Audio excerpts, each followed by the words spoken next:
আন্তরিক শুভেচ্ছা, ভালোবাসা, অভিনন্দন জানাই। তোমরা সবাই ভালো থেকো এবং সবাই আমাদের সঙ্গে সঙ্গ দিয়েছো, ইমপ্রেস করেছো আমাদেরকে। তোমাদেরকে খুব মানে আমরা কি বলবো, তোমাদের অনেক আশীর্বাদ করি। আর আমাদের বারবার ধরে এই তোমরা এসে তোমাদের এই চেনা মুখগুলোই আমরা সবসময় দেখতে পাই। সবাইকে সুস্থ করার কামনা করি এবং আমরা এই যে হাসি দুঃখ আমাদের সব ভুলে দিয়ে আমাদের ঘরে যে কষ্ট দুঃখ সবারই ঘরে আছে, কম বেশি, কারো কম কারো বেশি, কিন্তু সেসব আমরা ব্যক্তি রেখে আমরা এই জড়ো হতে পেরেছি। এটা অনেক ভগবানের আশীর্বাদ মনে করি, আমি সবসময় মনে করি এটা আমাদের আশীর্বাদ না হলে আমরা এই সুযোগ পেতাম না। সবাই ভালো থেকো, ভালো থেকো, ভালো থেকো সবাই। তুমি না এলে যে কাটাতে ভরে গো আমার ফুলের সজ্জা, মরে মরে কি লজ্জা, মরে যায় কি লজ্জা, মরে যায় কি লজ্জা, মরে যায় কি লজ্জা। এরপরে মাধবী কিছু বলবে। সকলকে ভালোবাসা শুভেচ্ছা জানিয়ে আমি এই গেট টুগেদারে প্রথম এসেছি, আমার খুব ভালো লাগছে। আমিও এই ৭৮ মাধ্যমিকের ব্যাচ। তো আমি যদিও অন্য স্কুলের থেকে পাস করেছিলাম, কিন্তু আমি সকলের সঙ্গে মিলিত হয়ে আমার এত ভালো লেগেছে, তার অবদান অবশ্য আমার চাই না। আমার খুব কাছের বন্ধু, তার বাকিরাও আমার সবাই কাছের বন্ধু হয়ে গেছে এখন। তো আমি সত্যিই খুব আনন্দিত এবং মানে যেটা আমি বলতে পারবো না, কেননা আমি বিগত বেশ কয়েক বছর আমি প্রাণ খুলে মন খুলে হাসতে ভুলে গেছিলাম। তারপর আমি মারা যাওয়ার পরও আমি 1 মাস খুব মানে চুপ হয়ে গেছিলাম, কথা বলতাম না। তারপর আমি আবার কাজে জয়েন করি, তারপরে আবার নর্মাল হই। তো এই হাসি, এই আমার মনে পড়ে যে ছোটোবেলার কথা মনে পড়ে যাচ্ছে, স্কুল লাইফের কথা, যে স্কুলে আমরা যেমন হই হই করে ক্লাস করতাম বা বাইরে এসে টিফিন খেতাম, এ খাওয়াতো ও খাওয়াতো, এইসব কথাগুলো ছেলেগুলো এসে আমাদের থেকে খেত আর কি। এইসব কথাগুলো মনে পড়ে যাচ্ছে, কি খুব ভালো লাগছে যে আমি এর আগে আগের থেকে যদি আসতে পারতাম তাহলে আরও আমি মানে খুবই আনন্দ পেতাম আর কি। তো যাই হোক, এই আমাদের যে গেট টুগেদার, এই বন্ধুরা যে মিলিত সবাই, এটা যেন দীর্ঘদিন আমরা যতদিন বেঁচে থাকবো ততদিন যেন বেঁচে থাকে এবং এমনিভাবে আমরা মিলিত হয়ে সবাইকার সঙ্গে দুঃখ ভাগ করে, আনন্দ ভাগ করে, মনের কষ্ট ভাগ করে বলে নিয়ে আমরা যেন সবাই সুস্থভাবে ভালোভাবে থাকি এবং পরবর্তীতে আবার যেন আবার গেট টুগেদারতে মিলিত হই, এই বলে আমার বক্তব্য শেষ করছি। সবাইকে শুভেচ্ছা এবং ভালোবাসা জানিয়ে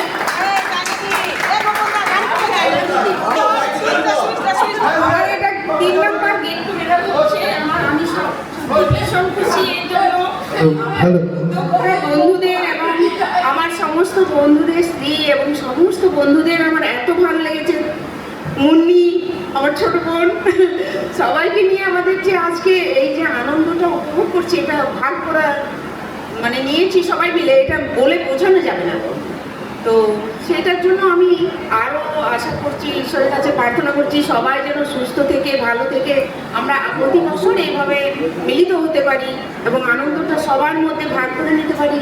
এই জন্য ঈশ্বরের কাছে প্রার্থনা জানাই এবং উদ্যোক্তাদের আমি আন্তরিকভাবে স্নেহ ভালোবাসা জানালাম। আর আমি একটু ছোট্ট ছড়া বলছি, জানি না আমার কতটুকু মনে আছে, তবু বলছি। একদিন আলোটায় এসে ক্লান্ত সামনের দিন অবশেষে তরিখানি ভেসেছিল, কত কাছে এসেছিল, নিয়ে গেছে কত ঘাটে ঘাটে। আজ তার পাল ছেঁড়া ভাঙা হালতা, এখনো সূর্য উঠে পাটি। শেষ বিদায়ের ওই ঘণ্টার ধ্বনি বাজে দূরে কোন মন্দিরের ভক্তজন মাঝে। তোমার কি পেরেছি চিনিতে? যদি চিনে থাকো আবার আসিব ফিরে, ঢেউ চঞ্চল করুণ নদীটির তীরে। আবার দোলাবো দোলা, উড়িয়ে দেব পাল, আসুক রাত্রি জানি তারই অপেক্ষায় রয়ে যাবে সত্য ভোর। Thank you.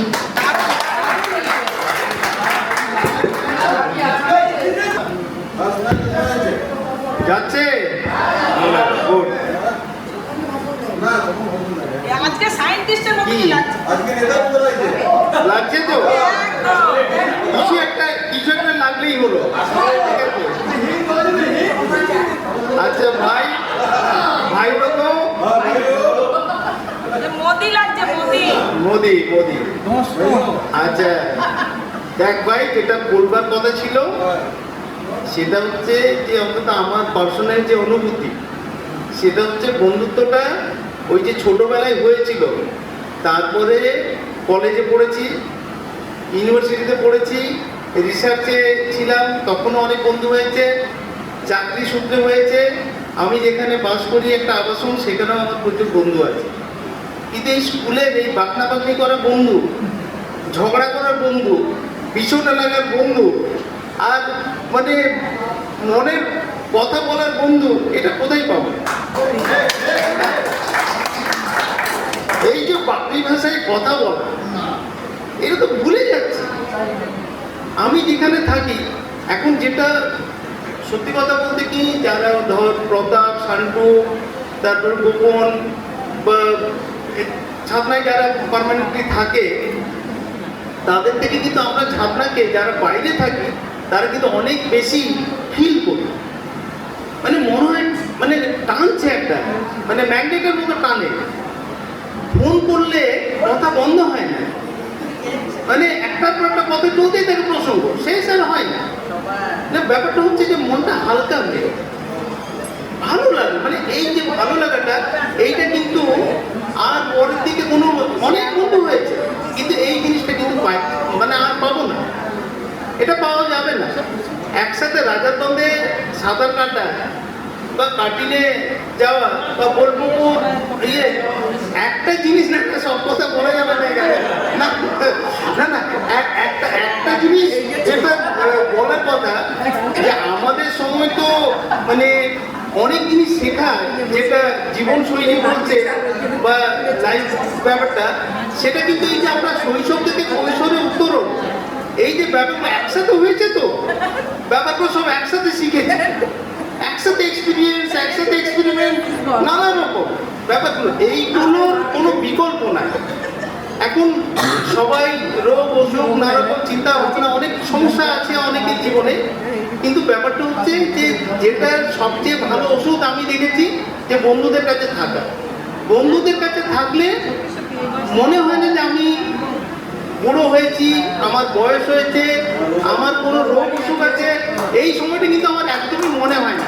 এবং তারপরে অনেক দিন কিন্তু সেটা হতে পারে 15 দিন, 1 মাস, মনে হয় যে আমি খুব চাঙ্গা আছি। এই যে ব্যাপারটা, এটাই কিন্তু আমাদেরকে অনেক দিন আবার বাঁচিয়ে রাখবে। আবার পরের বছর কখন আসবে, এই যে পরিকল্পনাগুলো বলছে, যে দীপু বলছে, এটা কিন্তু আমাদের একটা, কিন্তু আমারও মনের একটা ইচ্ছে যে একবার যদি কোনো একটা নিজেরা প্রোগ্রাম করা যাবে না, কোনো ট্যুর অপারেটরকে ধরে আমাদের মতো কাস্টমাইজ ট্যুর করে দেবো। পুরো ব্যাপারটা সে দায়িত্ব নিলাম, আমরা পুরো কোনো দায়িত্ব নিলাম না, আমরা শুধু এনজয় করলাম, যেমন সুন্দরবনের মতো এইরকম একটা করা যেতে পারে। প্রত্যেক বছর তো আমাদের আছেই, আর প্রত্যেক বছর তো মানে একটা, আমরা কখনো 2 জন, কখনো 3 জন, কখনো 5 জন, আমরা কিন্তু দেখা করি, কথা হয়, ওটারও কিন্তু কোনো বিকল্প নেই, এটা চলতেই থাকে। পিছনে খুনসুটি করা, পিছনে লাগা, মান অভিমান, এগুলো তো জেনুইন, এগুলোর মধ্যে কিন্তু কোনো খাত নেই। এটাই আমার মানে বলার ছিল। আমার মনে হয়েছে যে এইগুলো আমার অনুভূতি, হয়তো আমার অনেক বন্ধুদের একই রকম অনুভূতি। এখন এটা বলে আমি শেষ করছি।